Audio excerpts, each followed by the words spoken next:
vous pensez que ça a été une finale ontologique. Qu'est-ce qui la rend ontologique? Le pénalty d'Ibrahim Diaz, Sapanenka raté ou les buts magnifiques de Gueye? Et pour moi, c'est un documentaire. C'est l'enchaînement.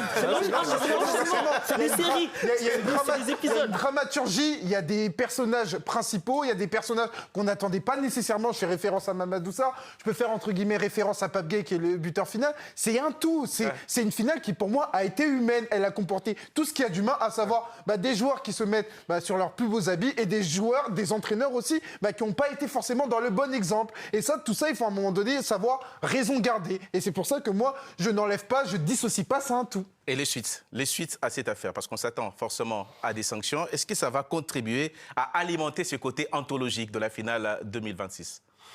C'est possible.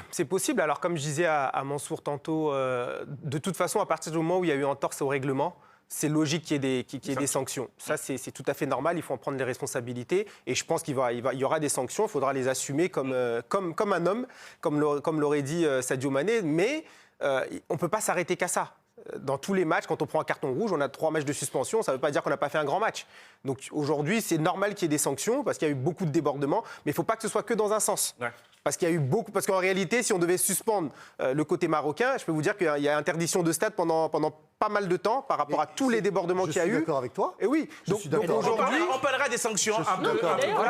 C'est là aussi qu'on va attendre la CAF. C'est-à-dire qu'on va voir les sanctions. Tu ne pourras pas juste sanctionner le Sénégal. Tu devras sanctionner des deux côtés. Est-ce que la CAF peut sanctionner la CAF? On parlera de tout ça.